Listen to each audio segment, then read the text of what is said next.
Faire son pesto maison de manière économique et en plus utiliser les fans que vous avez au lieu de les jeter, c'est ce que je vous propose de découvrir dans cette nouvelle vidéo.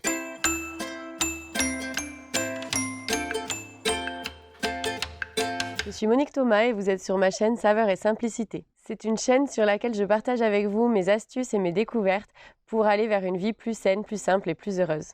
Et avant toute chose, je vous propose de télécharger gratuitement le guide que j'ai préparé pour vous pour des snacks healthy, pour vous aider à grignoter sain sans vous priver. Alors pour cette recette, c'est tout simple. Il va vous suffire de garder les fans de carottes, de radis, de navets, là j'ai des fans de betterave. Donc je vais tester cette semaine avec les fans de betterave. Voilà, vous gardez vos fans. Je vous montre aussi comment vous pouvez les conserver. Moi je les ai mis au frigo, vous voyez comme ceci, dans un verre avec de l'eau. Et ça fait plus d'une semaine que je les conserve ainsi.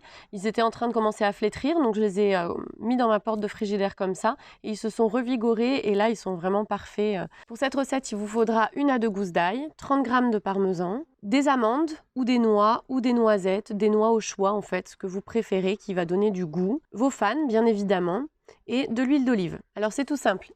Pour pouvoir faire votre pesto, il vous faut tout simplement un mixeur. Donc un petit mixeur à main, électrique ou manuel, ou un robot. Donc moi je vais utiliser mon robot parce que c'est quand même beaucoup plus simple. Je commence par peler mes gousses d'ail et par enlever le germe. Alors là, j'ai à peu près 50 g de fans de betterave, donc je vais mettre 2 gousses d'ail. Vous pouvez ajuster en fonction de vos goûts, bien sûr. Et je vais mixer mes gousses avec 20 g à peu près de noix. Donc moi, j'aime bien mélanger les amandes et les noisettes. Donc je vais mettre à peu près 10 g de chaque. Et je vais mixer tout ça.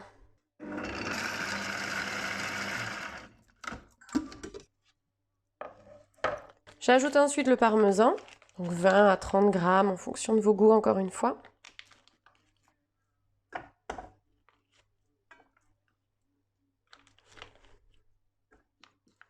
Et je mixe de nouveau.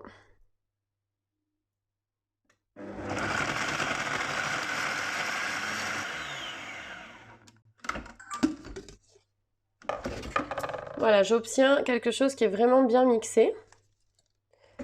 Des tout petits morceaux. Je vais simplement repousser au fond toutes les petites miettes. C'est pas obligatoire, mais ça permet qu'après tout soit bien imprégné ensemble. Et je vais ajouter mes fans de betterave. Alors, je les ai au préalable lavés. Je mets aussi la tige, mais je coupe pour que ce soit mieux mixé. J'enlève les parties qui sont un petit peu abîmées, bien sûr. Je vais mixer de nouveau.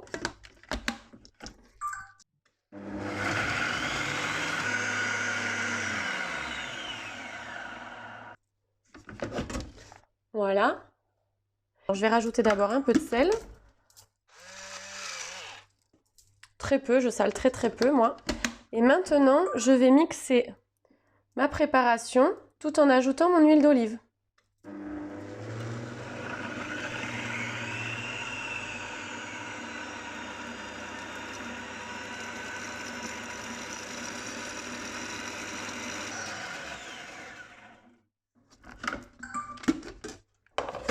Et voilà le résultat. Et je vais maintenant le mettre dans un bocal. Alors il se peut que certaines parties des tiges ne soient pas bien mixées. Dans ces cas-là, retirez-les. Et tout le reste peut être mis dans un bocal et conservé au frais quelques jours.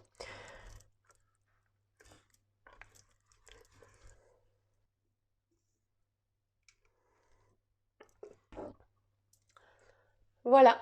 Si vous voulez qu'il soit plus vert, ne mettez pas les tiges des fans, puisqu'elles sont rouges, c'est ça qui donne cet aspect un petit peu plus foncé. Mettez directement les fans.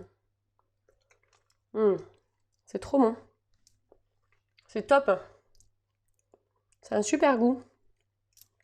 J'ai déjà testé avec des fans de navets et de radis que j'avais mélangés. C'était très bon aussi.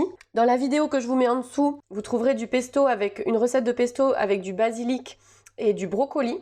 Vous allez voir, on peut vraiment faire des choses surprenantes. Allez, je mets tout ça sous vide pour pouvoir le conserver plus longtemps.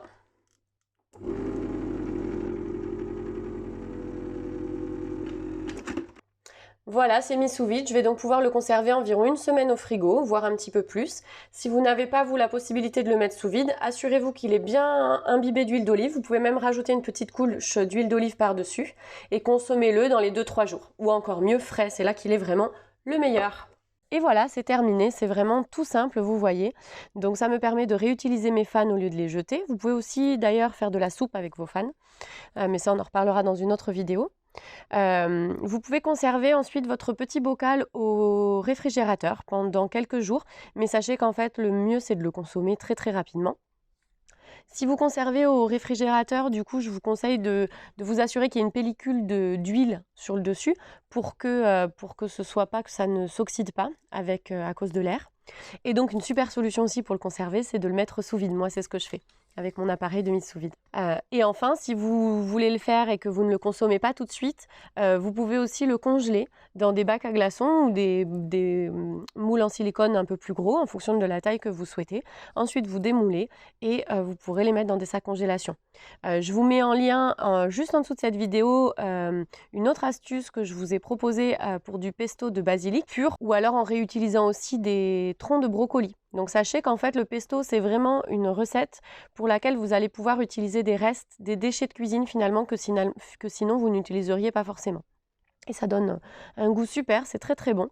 Vous pouvez aussi également faire du pesto avec des feuilles d'épinards, c'est très bon aussi.